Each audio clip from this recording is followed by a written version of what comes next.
working on a game called Splatterbot. It's a local multiplayer game being developed for Steam and Nintendo Switch. And basically, you have to make more mess than the other Splatterbots. It's similar to something like Splatoon, the turf war mode in Splatoon. And it's inspired heavily by Splatoon and Boomerang Fu. Well, the idea came from playing games with my kids during lockdown. Actually, we were playing a lot of Boomerang Fu and other local multiplayer games on the Switch. There are a lot of other games that I would have liked to have shared with them, like Splatoon, but there was no local multiplayer mode.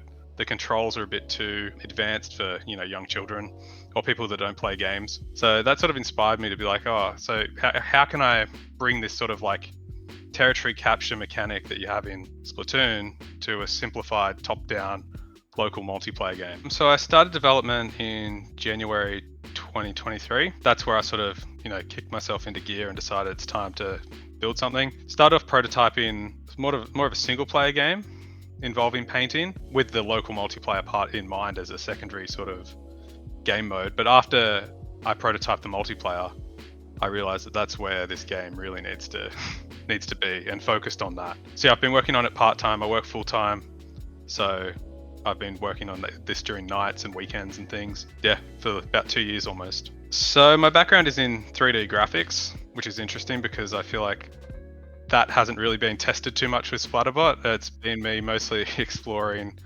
everything else, like, coding, game design, level design, all that sort of stuff. But in my day job, I work in military simulation. So I'm a developer there. I'm doing a lot more technical stuff. And actually my work there probably is what really kicked me into gear to being like, hang on, I think I can make a game myself. I dabbled in game development like throughout my career, doing teaching and all game development related things, animation work and stuff. But this job in sim really sort of kicked me into gear and made me realize, I can actually make a game.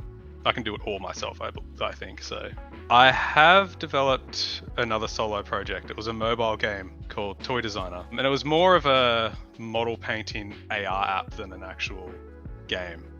So yeah, I guess that's a bit different. But funnily enough, the tools that I used in that to create the painting are what led to Splatterbot's painting mechanics. Yeah, there's been a lot of firsts with Splatterbot, even more so than the game I mentioned before, or anything I've done in my professional life working on a team. Some of the technical challenges, I think, just developing for Steam and Nintendo Switch and all the sort of machinations involved in that, probably the biggest takeaway so far. But also marketing. One of the big things that I think I failed in with that Toy Designer app, and why I almost forgot about it, is because nobody played it. And I learned from that and realized I really need to focus on marketing. So even though I could probably be doing better or doing on the marketing front as opposed to just developing, I think, having social media and posting videos and all that sort of stuff, I've learnt a lot and been researching a lot about video game marketing.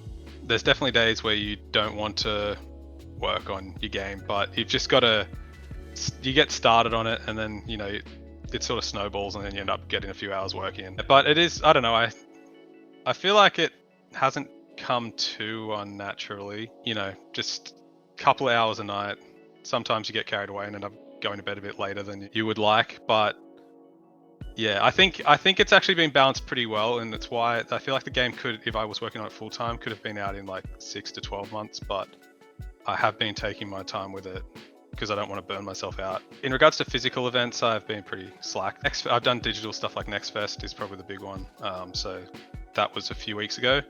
So Splatterbot was featured on that. It was good. Sort of stressful getting a demo together to put out. And, as far as the demo went, people downloaded it. People played it, which was good. And yeah, I haven't heard anything negative. It's been pretty quiet in regards to feedback, but yeah, it seems to have gone well. The core design pillar of the game is that anybody can play it. So I'm not really designing the game for me or hardcore gamers. I'm designing it for everybody, and I'm always considering that whenever I do anything. So it's great to see that my considerations in that front are really paying off with my kids and their friends, and presumably any kids or non-gamers who download the game. And that, yeah, I'm really striving to get that sort of mass appeal with the game. It's localized into 10 languages. The mechanics are super simple to pick up and play. And I owe a lot of that to games like Boomerang Fu and the Splatoon that have inspired it. So it's good to see it in action actually when you have like friends come over or the kids' friends playing the game